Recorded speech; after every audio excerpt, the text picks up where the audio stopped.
বিশ্ব ইজতেমা ময়দান থেকে ফিরতি যাত্রায় গণপরিবহন ও ট্রেনে উপচে পড়া ভিড়। এই মুহূর্তে আব্দুল্লাহপুরে আছেন রায়দুল ইসলাম শুভ এবং টঙ্গী স্টেশন রোডে আছেন তানভীর হাসান মেঘ। সরাসরি প্রথমেই যাব রায়দুলের কাছে। রায়দুল,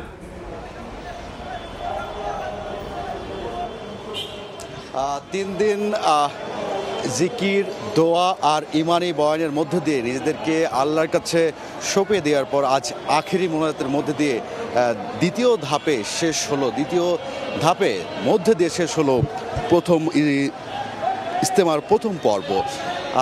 12:30টার পর আমরা দেখতে পেয়েছি যে মোনাজাত শেষ হওয়ার পরেই কিন্তু সাধারণ যে মুসল্লিরা আছেন ইজতেমার মাঠ কিন্তু ছাড়তে শুরু করেন এবং আমরা সড়ক পথে যে চিত্র এই মুহূর্তে দেখাতে চাই, আব্দুল্লাহপুর বাস স্ট্যান্ডে আমরা দেখতে পাচ্ছি যে অন্যান্য বার যেমনটা মুসল্লিদের চাপ থাকে বা এই সড়কটিতে যে চাপটি থাকে সেই চাপটি কিন্তু এবার কম লক্ষ্য করা গিয়েছে। বিশেষ করে আমরা মুসল্লিদের সাথে কথা বলেছি, তারা যেমনটি বলেছেন যে সবাই ভোগান্তি এড়ানোর জন্য বেশিরভাগই আসলে ব্যক্তিগত বাহন, বিশেষ করে বাস যেগুলো রয়েছে বা ব্যক্তিগত গাড়ি ভাড়া করে তারা নিয়ে আসেন। আমরা বাস কাউন্টারে যা কথা বলেছি তারা যেমনটি জানিয়েছেন এবারের গত প্রথম পর্বের তুলনায় কিন্তু এবারের যাত্রী সংখ্যা তাদের কিন্তু কম বলে তারা যেমনটা বলছেন। তবে এবার যেই আয়োজনে দ্বিতীয় ধাপে যে আয়োজনটি ছিল এই আয়োজনটিতে মুসল্লিরা কিন্তু অনেকটা স্বাচ্ছন্দ্য এবং স্বস্তির সাথে ইজতেমায় অংশগ্রহণ করেছেন এবং তারা যেমনটি বলেছেন যে অন্যান্য বার যে মুসল্লিদের চাপ থাকে সেই চাপটি কিন্তু এবার তারা পাননি। স্বাচ্ছন্দ্যে আল্লাহর যে সান্নিধ্য লাভের আশায় যে হেদায়েতি বয়ানগুলো ছিল সেই বয়ানগুলো কিন্তু তারা অনেকটা স্বস্তির সাথেই শুনেছেন এবং এই 3 দিন যে নতুনভাবে আগামীর পথ চলা, সেই পথ চলা যেন ভালো এবং দৃঢ়ভাবে নিজেকে তৈরি করতে পারেন এবং আগামীতে নতুন স্বপ্ন নিয়ে এগিয়ে যেতে পারেন, সেই লক্ষ্যেই এই ইজতেমার মাঠ ছাড়ছেন এই মুসল্লিরা। সব কিছু মিলিয়ে যদি বলতে চাই, সড়ক পথের চিত্র একেবারে স্বস্তিদায়ক, যানবাহন চলাচল একেবারেই স্বাভাবিক হচ্ছে, কোনো যানজট নাই এবং মুসল্লিদের মধ্যেও কোনো ভোগান্তির আমরা চিত্র দেখতে পাইনি। তো এই ছিল আমার কাছে সড়ক পথের খবর। আমরা একটু রেলপথের খবর জানবো। টঙ্গী স্টেশনে আছেন আমাদের সহকর্মী তানভীর হাসান মেঘ।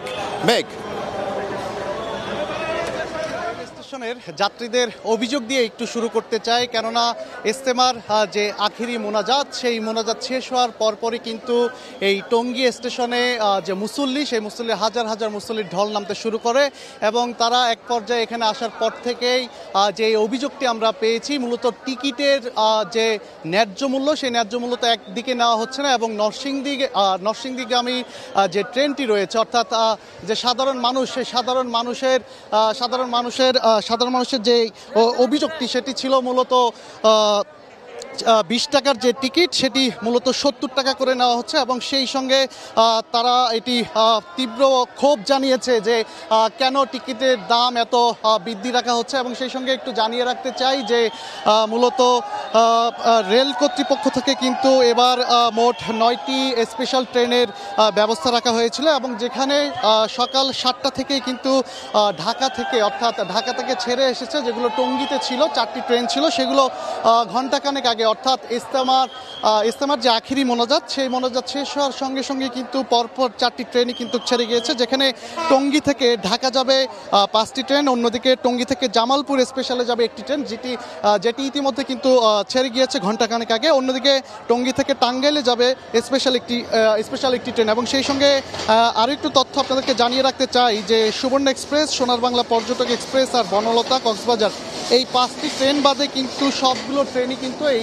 টঙ্গী স্টেশনে থামছে এবং মুসল্লিদের কথা চিন্তা করে কিন্তু তারা এই সেবাটি দিয়ে যাচ্ছে। এবং সেই সঙ্গে কিন্তু এবার এই রেল স্টেশনে lost and found centre railway police, অর্থাৎ রেলওয়ে পুলিশ থেকে কিন্তু যদি কোনো কিছু হারিয়ে যায়, কোনো প্রয়োজনীয় গুরুত্বপূর্ণ কোনো জিনিস যদি হারিয়ে যায়, সেই ব্যবস্থা কিন্তু তাদেরকে রাখা হয়েছে যাতে তারা এই গুরুত্বপূর্ণ জিনিসটি এই রেলওয়ে পুলিশ অর্থাৎ লস্ট অ্যান্ড ফাউন্ড সেন্টারে তারা দিয়ে যায় এবং সেই সঙ্গে তারা মাইকিংয়ের যে ব্যবস্থা, সেই ব্যবস্থাটিও কিন্তু রেখেছে। তবে সবচেয়ে যে অভিযোগটি বারবারই আসছে সেটি হচ্ছে আখেরি মোনাজাত শেষ হওয়ার পরপরই কিন্তু এখানে হাজার হাজার মানুষের ঢল নামে। অন্যান্য বারের তুলনায় আমরা প্রতিবার দেখি যে টঙ্গী স্টেশনে কিন্তু লাখো লাখো মানুষের ঢল থাকে, এবার একটু ভিন্ন চিত্র আমরা লক্ষ্য করতে পারছি।